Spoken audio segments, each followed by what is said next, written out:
Appamada and its programs are supported by your generosity, and your generosity and support makes such a difference. You can find a link for contributions on the website at appamada.org. Thank you. Good morning. A couple of announcements. Reminder that Young Zen will meet this evening. And this week, the board will meet to continue the discussion of the purchase of the property here. And if you have thoughts about that, please let them know by Monday. You can easily email the board from the website under groups or message individual board members from their contact link under the People tab on the website. So in case you have something that you want to offer about that process, which is still undergoing evaluation and inquiry and everything. So today my heart is full. I'm not going to talk long because I want to allow plenty of time for you to share with each other in breakout rooms. But I have to say something, at least I imagine of you. It's been quite a journey to come to this victory of wisdom and compassion over the forces of greed and hatred and ignorance.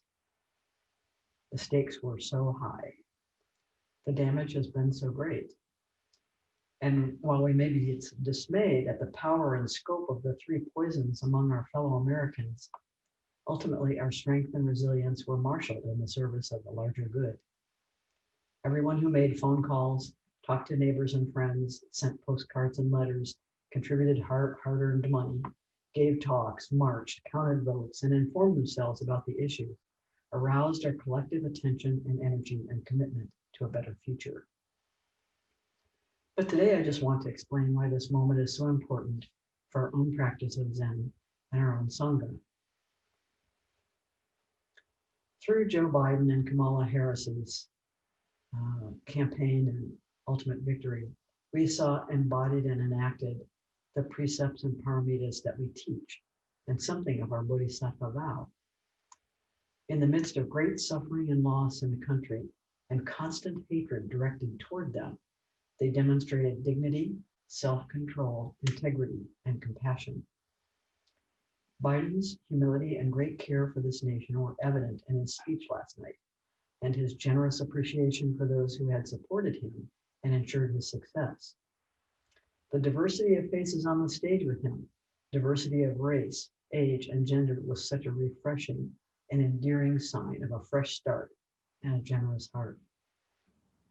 He affirmed his commitment to science and to addressing the pandemic and climate change, two major and urgent challenges we face.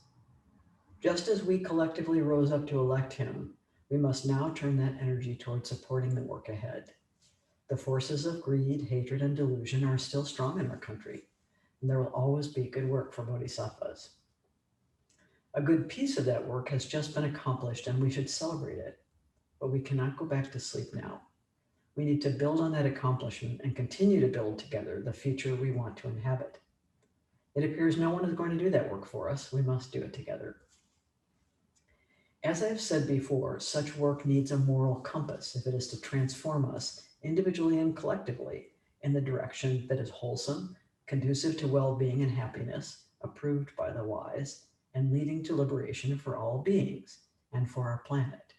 This is the Buddha's criteria. The great strength of Buddha's teachings is that the moral compass they provide is not based on divisions of good and evil, sinners and saved, us and them. This is a key distinction from the traditional religious teachings that have formed a moral compass for society in the past. So this is something unique that we can offer the world. But the Buddha also did not teach moral relativism. He had great compassion for what he termed uninstructed worldlings. And he taught that there are evil acts that cause great suffering. He taught about right view, right speech, right action, because there are wrong views, wrong words, wrong actions that harm ourselves and others. We have seen this on a large scale. But still, this is a matter of confusion and conditioning, not inherent evil. When he was confronted by Mara, he did not fight or argue. He merely turned toward him and said, "I see you, Mara." and for one established in this practice, you can have no purchase. On this basis, he saw, correctly I believe, that the primary challenge was one of offering and skillfully teaching the underlying principles of the Dharma, the lawful nature of our existence and our relationships, not the damnation of souls. Now we have an opportunity to support the well-being of life on earth through our own deep practice of the precepts and the paramitas, and through the light of lives lived in this way, which serve as a beacon and a teaching for others. We have a chance to learn from our long national nightmare and to be transformed by it into instruments for the good of the good life, goodness life, our only chance. To be awake in our lives, to be engaged in practice wholeheartedly so that we can serve this moment of transformation is a great privilege. Many people alive right now will never have this opportunity because they will not encounter these teachings of the Dharma, or because they will dismiss them or fail to take them seriously or to practice them. It is like the issue of wearing masks. We don't practice simply for our own benefit, but out of appamada, mindful, energetic care for others. Please know that you are an important agent of transformational change, even if you do not recognize it yet yourself. Just this practice of sitting in stillness and silence together begins to dissolve our hard edges, our painful conditioning, our past traumas, our fantasies about the future. It is a radical act. In that vast, luminous spaciousness, we can breathe and be free. As free beings, we can bring ourselves into this present moment of our lives with our full attention and care. Our relationships become more truthful, kind, deep, and intimate. What lies ahead is infinite potential for awakened being for ourselves and our society. We don't want to miss it, so we train in awakening every moment. Isn't this what we are longing for? And together we continue to discover the power of our relationality, our connection with each other and with all being. I think that's a worthwhile effort, don't you?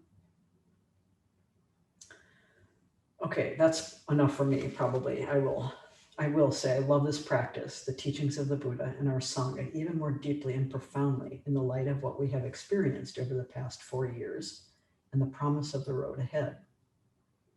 I think it's time really to hear from you and to warmly connect with each other. Today is a day of celebration. So let's break out in groups of 5. And I want to give you an opportunity to speak whatever is in your mind and heart right now.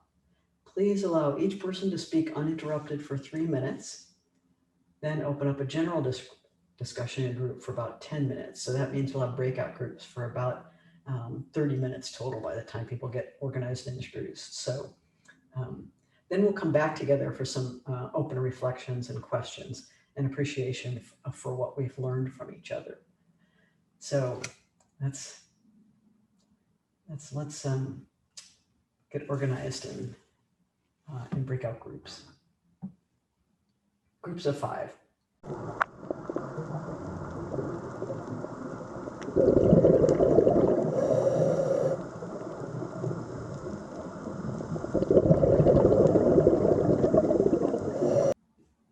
So welcome back, everyone.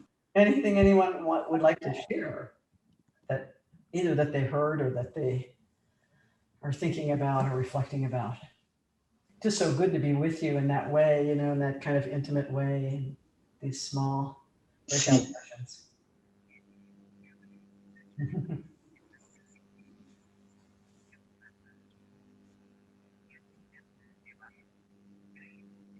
One thing, Yeah. just how Pero es que el lovely, problema es Carlos. It's so lovely to have a group of people like this to be joyful with, especially in this time when we may not be, seeing many people. It's just a delight. Yeah, it really is. I mean, the last election, I was all alone and there was nothing happening there. It was really unfortunate. Indeed. So, and it was night, right? When we found out. Mm-hmm. Had dreams. Bad dreams. Yeah, I'm so glad. I'm so glad that we have this opportunity to be together. I just think it's great. Anything else? I think we were having a discussion. ¿Cuál es su? I'm sorry. Is No, no, go Carlos ahead. going to talk? Go ahead. No, it's Carlos. We were. Should I talk? Yeah. Okay. We were having a discussion in our group about how, in so many ways, this what our country is going through can seem like a struggle between good and evil. And then we also recall the Shin Ming line that the struggle between good and evil is the primal disease of the mind. And I don't know that we quite reconciled those two ideas, that like the feeling of how important it is in this election really to, vote Trump out. That seems very real. So it's not even really a question so much. And feel free to add to it, or anybody else, Nelda in the group, or Eric. That's why it's the primal disease of the mind. That struggle is the primal disease of the mind. It's not that there aren't evil acts. The Buddha talked about that himself. But it's that our ongoing judgments about what's good, what's evil, are what contaminates our freedom. So this is really challenging because we also teach discernment.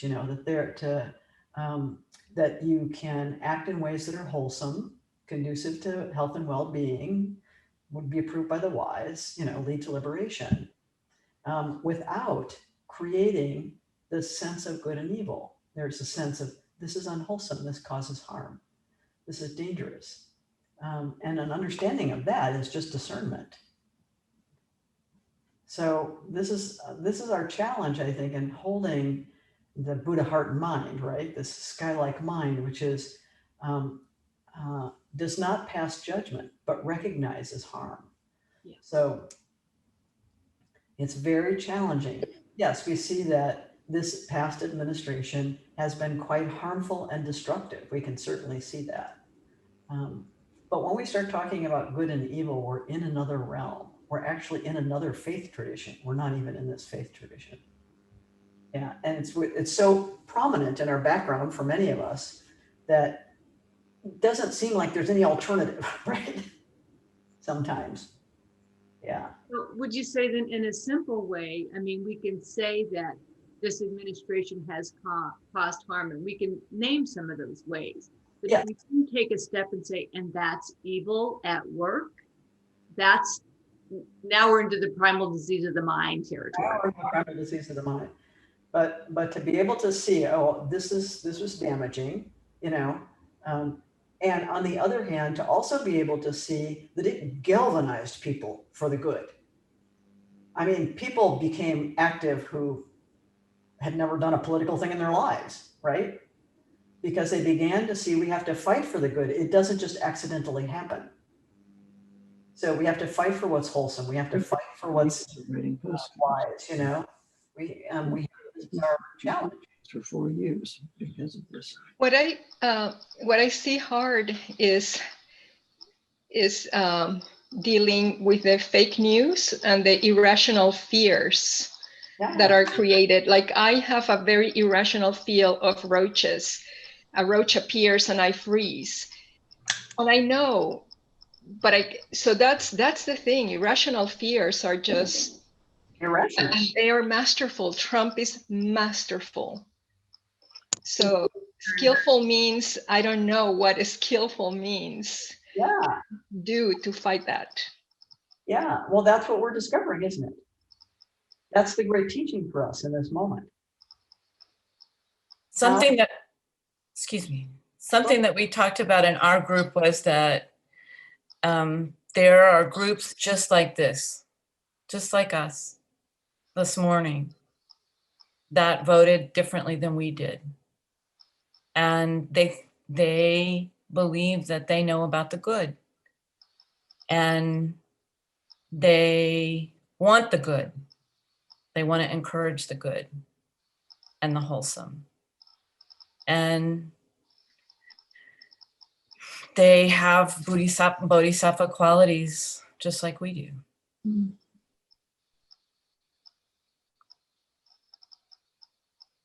I think it kind of behooves the person who's working on a path towards enlightenment to point out and combat delusion and ignorance when they see it, though. That it might not necessarily be that an individual human being is inherently delusional or inherently ignorant, but I think it is the responsibility and something I'm waking up to of the conscious citizen, the conscious human being, to be able to say, like, no, this is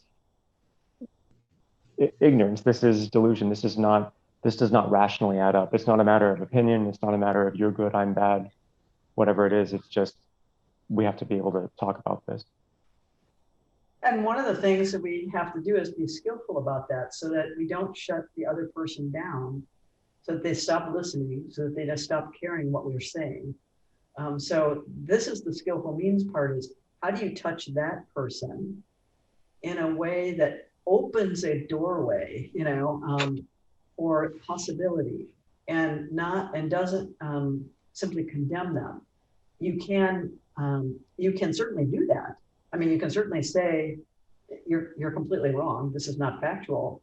It has a bad track record of change. Doesn't actually have much effect. So the learning we're doing is, how do we understand what was the same in the Buddha's time? How do we understand what it is that reduces the forces of greed, hate, and delusion in someone who is so strongly, imprinted, let's say.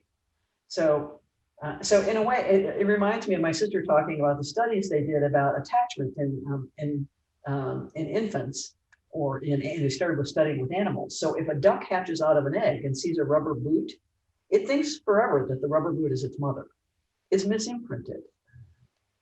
And it will just follow that boot wherever that boot goes, So the issue is, when people are deeply misimprinted, what is it that helps them get let's say, something more congruent with reality? That's our work, is to study how do we, and it's through affiliation. Since these connections tend to be tribal, since people tend to be confirming each other in them, right? All of their family, all of their coworkers, all of their little community, all share these beliefs.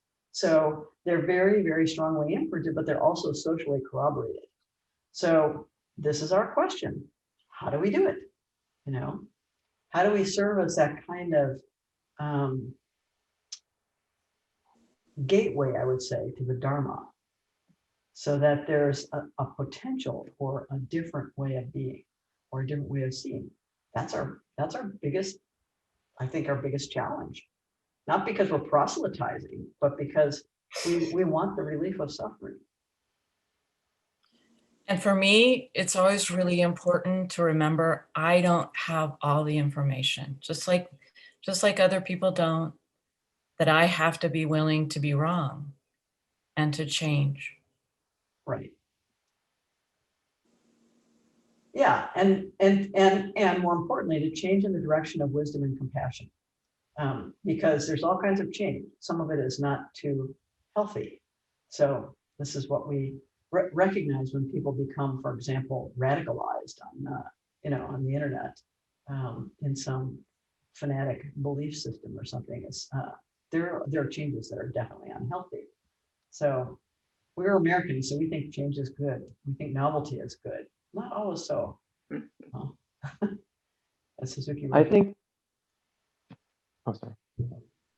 I think as Americans too, we tend to conflate compassion with a lack of boundaries. Yeah. Like we tend to see love as different than tough love. And I read a book somewhat recently about like the son of the guy who started Stormfront, which is this hate group online, and like how he went to college and eventually started to get away from his beliefs, and how that happened. And it seemed to be like half people who were willing to reach out to him and be friends with him despite their differences, but also half of people who were like enacting consequences as to what he was saying and believing. And I feel like it takes both. Oh, maybe it does. Yeah, it does. I, Yeah. I don't think that we, as far as respect to evil or not evil, or hate or not hate, or bad or not, that if we see something, we're all human, so we all have good and evil in us. We have it. It's just something we have. Well, I would say we have wholesome and unwholesome impulses Yes. and And tendencies. Yeah. so what I was going with that is that if you see something and you identify it as the unwholesome, it's something in you. It's tapped into something in you. We all possess some of that. There's no way around it. And so I think that's another way to look at how we reflect on others. I was just thinking, if I was the sole Trump supporter in this group, I would not declare it. There's no way I would do it. Yeah. Because we have to realize that that's the kind of fear we've also put on them. They've put a fear on us, but we put a fear on them. So it's like, it's something to consider. I think it's another way that I find a way of, I'm connected here. We're all in this together. Thank you. How would we treat ourselves if, if it was us we were seeing that impulse in, to kind of look away from the other person and see how would we approach that in ourselves, and then try to approach the other person as if it was yourself. I don't know, that thought came to me. Well, and how would we hope to be responded to? So this is why this is so tribal, because people get their sense of their own well-being from the people around them, from the reflections they get. So the bonding happens through those reflections. And if people are getting consistent reflections of a certain kind, then they're extremely likely to be influenced in that way. So, yeah. Eric. Peg, I want to point. Hold on. Yes. Eric is muted.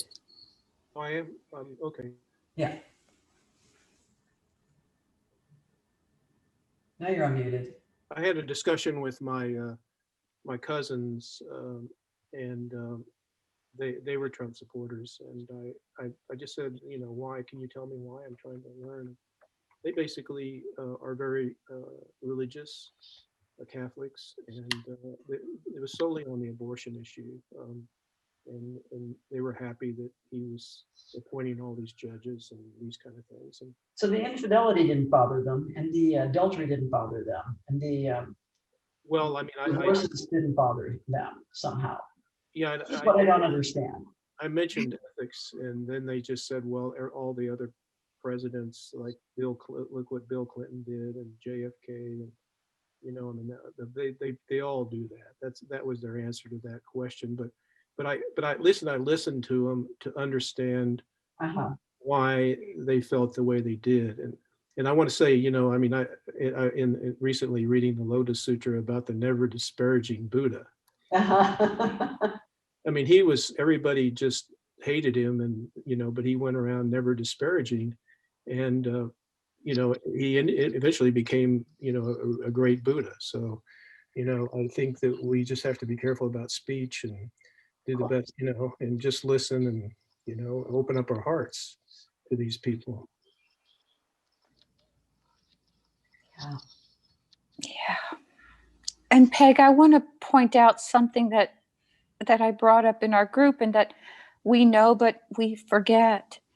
These vast differences didn't happen in 4 years. They have existed for decades. It just happened that these 4 years made it okay to bring out the reality of our vast differences out loud. And so in some ways, I see that as a good fortune, because they were there. They were just hidden, or, you know, people didn't talk about them They were out loud. revealed. Yeah, they were revealed. Yeah, and that's a good thing. Now we have work to do. Absolutely. You want to say something? Yeah. Put your hand up. Bill.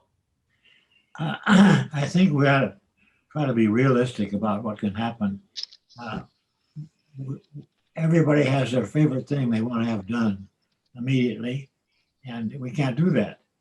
We have to pick them one or two at a time, and then we have to work on coming up with a solution that satisfies most people, and enlist the help of people on the other side who are willing to be a part of that solution.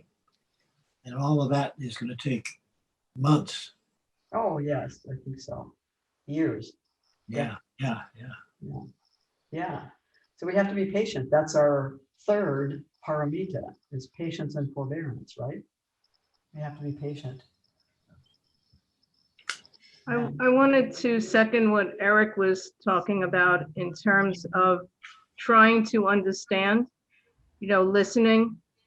And I think we can all do that. And it's kind of an approach to the divide.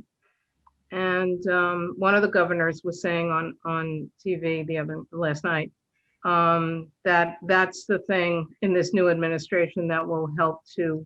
Without that, I'm not sure that, you know, that we're much further along. Right. Right. Well, I see that happening already. Yeah. But I think we should probably stop here and do service. We could do about this all day, right? We could talk about this. And I'm so grateful that we got a chance to come together today. It's just such a wonderful experience to be with you in the middle of all these changes. So we'll do service, and I hope you have a wonderful afternoon.